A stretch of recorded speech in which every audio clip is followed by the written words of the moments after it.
भीष्म और उनके गुरु परशुराम के बीच हुआ भयंकर युद्ध महाभारत के इतिहास में एक महत्वपूर्ण घटना है। ये युद्ध धर्म, शपथ और कर्तव्य के बीच टकराव का प्रतीक है। आइए विस्तार से जानें कि ये युद्ध क्यों हुआ और इसके पीछे की घटनाएं क्या थीं।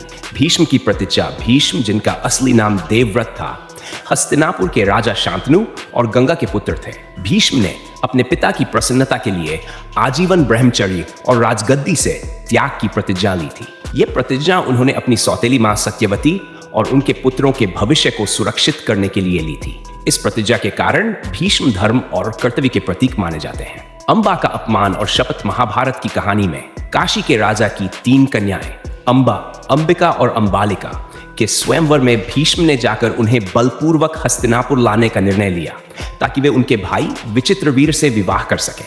अंबा, जो पहले से ही शाल राजा से प्रेम करती थी, ने इस विवाह का विरोध किया। भीष्म ने अंबा को उनके प्रेमी शाल के पास भेज दिया, लेकिन शाल ने अंबा को अस्वीकार कर दिया क्योंकि वह भीष्म द्वारा पराजित हो चुका था।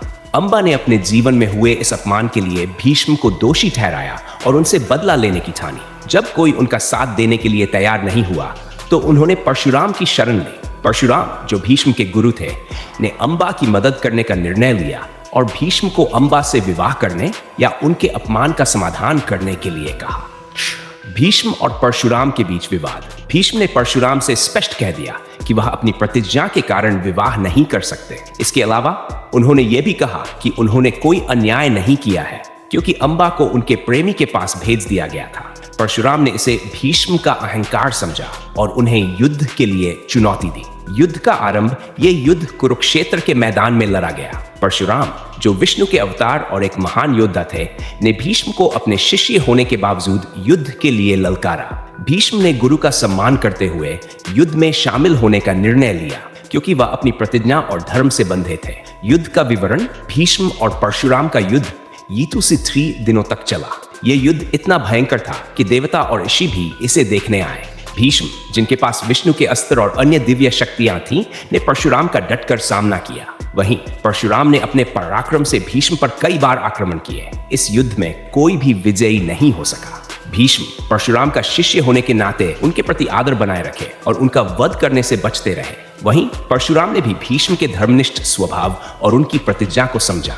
युद्ध का अंत। जब दोनों योद्धा एक दूसरे को हराने में असमर्थ रहे तो देवताओं और ऋषियों ने हस्तक्षेप किया। वे युद्ध समाप्त करने के लिए आगे और भीष्म तथा परशुराम को समझाया कि यह युद्ध अनावश्यक है। परशुराम ने अंततः अंबा को समझाया कि भीष्म को अपनी प्रतिज्ञा तोड़ने के लिए विवश ही किया जा सकता। अंबा का पुनर्जन्म और प्रतिशोध। अंबा ने भीष्म से बदला लेने का अपना संकल्प नहीं छोड़ा। उन्होंने एक कठोर तपस्या की और भगवान शिव से वरदान मांगा कि वह अगले जन्म में भीष्म के वध का कारण बने। अगले जन्म में अंबा ने शिखंडी के रूप में जन्म लिया और महाभारत के युद्ध में भीष्म के वध का कारण बनी।